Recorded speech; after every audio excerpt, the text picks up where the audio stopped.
They say there's a corner of the Blue Ridge where maps wrinkle and fade, where even the crows fly around instead of over. Folks call it Holloway Hollow, though no road sign dares to spell the name. The air there tastes of iron and rain, and the silence has a pulse of its own. Old people claim the land remembers every sound ever made upon it, just waits for the right wind to whisper them back. The first Holloways came before the war, wandering carpenters from Carolina way. They built a cabin near a black pond fed by springs, so cold a lantern would hiss if you dipped it in. For a while they prospered, pigs in the pen, children in the yard, hymns on Sundays. But the mountain has a way of folding people inward, and by the third generation, the Holloways were already different. They stopped coming to town, stopped buying salt and lamp oil, said the Lord's light was harsh on their eyes. By the 1880s, travelers spoke of strange echoes near the hollow footsteps, following their own, voices repeating their prayers a beat too late. One prospector swore he saw the same man pass him 3 times on the trail, each one thinner and paler than the last. He left his claim, moved west, and told anyone who'd listen that the woods there were full of mirrors that breathed. Then there was the census man, Arthur Dale. Folks remember him because he was particular about handwriting and wore a white linen hat no matter the season. He rode out in spring of 1924 with a clipboard, a compass, and a single bullet in his pocket, 4 bears. He'd said, when he returned, he wouldn't speak above a whisper. They don't cast right, he told his neighbor. Their shadows lag behind. 2 weeks later, he hung himself in his smokehouse. On the wall, scratched deep into the pine, were the words, "Do not look back."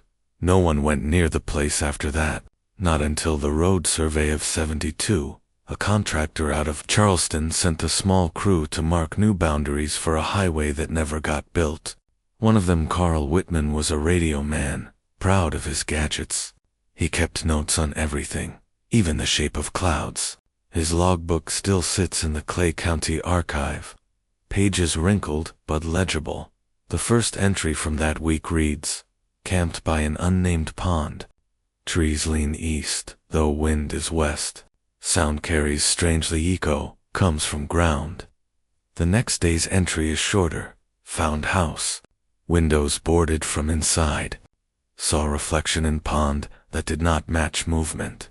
After that, nothing but scribble circles drawn again and again, until the paper tore. The team never found Whitman.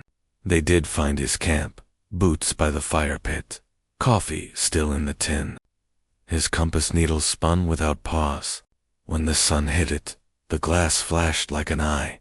The state sealed the project, blaming landslides and funding cuts. Locals knew better. They said Holloway. Hollow had woken again, hungry for attention. Every few years, someone went missing. Hiker, a lost hound, a pair of college kids chasing legends for a thesis. Always the same. No body, no struggle, just belongings arranged too neatly, as though whoever vanished wanted to tidy up before leaving the world behind. Old Martha Keene, who kept the general store at Black Elk Gap, told me once she heard a tapping on her back door around midnight, gentle, polite. When she opened it, a boy stood there barefoot in the snow, his skin the color of candle wax. He asked if she'd seen his face anywhere. She shut the door, locked it, prayed until dawn. In the morning, there were wet handprints on her window, but only 4 fingers each. She moved away that spring. They say the Holloways never truly died out. They just folded into the hollow itself. The pond became their mirror, the trees, their ribs, the fog, their breath. Some nights, when the moon lies flat and yellow as a coin, the water shows more than sky. It shows rooms that shouldn't exist, people that shouldn't move. And if you stare long enough, the reflection starts to blink at a different rhythm than you do. Holloway Hollow isn't marked on any GPS, but drivers on Route 19 sometimes report hearing a woman's voice through the static saw. Polite, always the same question. Do you see us now? Most pretend they didn't hear it. The few who answer, well, The mountain keeps its own census. By the time anyone spoke the Holloway name out loud again, nearly a century had passed. The world had changed, roads paved, wires strung, towns forgetting their ghosts. But ghosts don't care for calendars. They wait. Her name was Dr. Evelyn Rowe, a folklorist from the university in Boone. She specialized in what she called acoustic hauntings, stories tied to echoes, repeating sounds, things heard but not seen. When she found a microfilm clipping about the Holloway census and the missing surveyor, she thought it was perfect for her new book. To the locals, it was just bad luck resurrected. Evelyn drove in that fall, past barns tilting like broken teeth, through a fog so thick her headlights made 2 small tunnels of gold. She carried a recorder, a notepad, and a hand-drawn map copied from the 1924 census ledger. She meant to camp 2 nights, interview a few older residents, maybe walk the edges of the rumored pond. The woman she rented a cabin from, a widow named Martha Keene's granddaughter, handed her the keys without making eye contact. "Don't open the curtains after dark," she said. Evelyn laughed politely, thinking it was small-town superstition. The woman didn't laugh back. Her first night was quiet, except for the frogs and the steady tick of her recorder. But just after midnight, she caught something else on tape, a faint tapping, measured, like knuckles on glass. When she played it back, she heard a whisper folded beneath the noise. It wasn't clear, just the shape of words. "Look deeper." Evelyn noted it down, convinced it was echo from the creek. The next day she hiked toward the coordinates she'd copied, pushing through laurel so dense it scraped her pack raw. Hours passed before she saw the clearing, the pond from the stories, still as smoked glass, framed by leaning trees. Her voice recorder clicked on automatically when she spoke, standing at what appears to be Holloway Pond. No structures visible. Water unusually reflexive, almost metallic. Testing echo pattern. She clapped her hands. The echo came late, as though it had to travel a very long way before returning. Then it clapped back again, twice, on its own. Evelyn stopped the recorder. "Must be overlapping acoustics," she said aloud, but her voice wavered. Near the edge of the water stood a frame of wood, half buried in moss, a doorway without a house. Carved across the lintel were the words, "We're still listening." Evelyn photographed it, though the image on her camera screen showed no carving at all, only a shimmer like breath on glass. Behind her, the pond rippled once. The air smelled faintly of rust and pine sap. She stayed until dusk, collecting soil samples and sketching. When she turned to leave, she noticed the forest had grown too quiet. No birds, no frogs, only the hush of her own breathing, and behind it, the slow repeat of her footsteps. Half a beat late, she spun around. No one there. But in the pond's reflection, there was a second figure standing just behind her shoulder. She dropped the camera. The reflection blinked after she did. Evelyn ran the half-mile back to her car, drove the mountain road in silence, every curve marked by shadows that looked too deliberate. When she reached the cabin, she locked every door, and, remembering the warning, drew the curtains tight. But she didn't notice that the curtains themselves began to sway, though no window was open. That night, her tape recorder clicked on by itself. The voice that spoke wasn't hers. "You've heard us. Now we'll show you."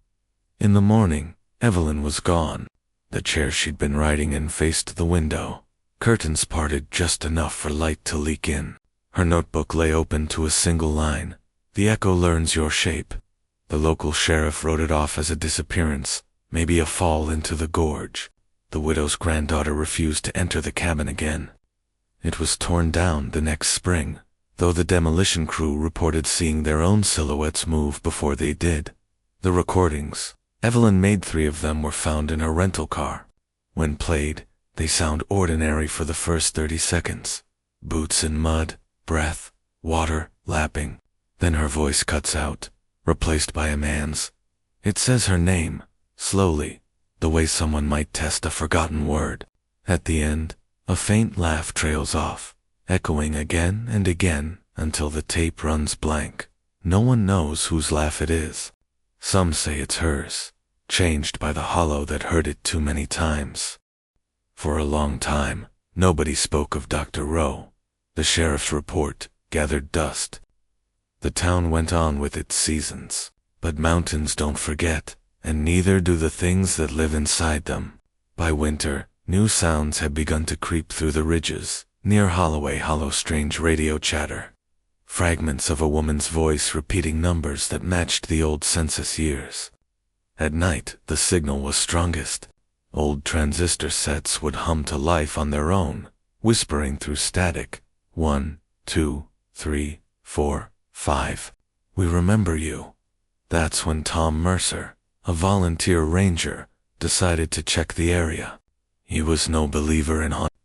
He'd served 2 tours overseas and thought ghosts were just what lonely folks invented to make the dark smaller. But curiosity has teeth. The day he entered the hollow, the sky hung low and the air had that metallic temps of a thunderstorm that never breaks. The trail narrowed until the laurel swallowed it. He found the pond easily. It always finds you, the locals say. The water looked frozen, though it wasn't. Its surface stretched tight as tin. He called out Dr. Rowe's name, half out of habit, half to break the silence. The echo came back as a whisper, but not his own voice. It said, still counting. Tom raised his radio. Static. Then faint, distant, the unmistakable click of another radio replying. The frequency was hers. He should have left. He didn, single quotes D. Near the bank lay a camera, the brand long discontinued. Inside, a single photograph. The pond, its surface showing not trees, but a line of people standing shoulder to shoulder, their faces turned toward the lens. Tom counted 8, then 9, then stopped. Because the 10th face was his own, smiling just behind them. The air thickened. Ripples began to form even though no wind stirred. He took a step back, then another, but the sound of his boots lagged behind half a beat late, just as the stories said. When he turned, the forest around him was no longer the same. The path had folded away. Every tree leaned inward, as if to listen. The radio crackled again. This time it was a chorus of voices, layered like the tide. You came to count. Now you'll stay to be counted. Tom dropped the device and ran. He didn't make it far. The ground near the pond isn't mud, it's memory, soft and patient. Each step sank deeper, not with water, but with a sound, the low hum of a crowd murmuring names he almost knew. His own last shout was swallowed before it reached the air. 2 days later, searchers found his truck idling at the trailhead. Inside was a logbook, open to a single line, reflection complete. No sign of him. Though one ranger claimed the pond's surface shimmered with footprints that slowly sank until gone. They drained that pond in the spring of '85. Took a week of pumps and generators. At the bottom they found nothing but smooth clay, polished like glass. The engineer swore it reflected the sky even underground. The locals begged them to fill it again. The state agreed. Within days, the whole refilled on its own. No rain, no springs, listed on record. Just full again, as though nothing had been touched. And then came the mirrors, one by one. Houses within 20 miles began reporting odd distortions, reflections that arrived a breath too late. Faces that blinked after you walked away. Shop windows showed figures standing where no one was. Some nights the power grid flickered across 3 counties.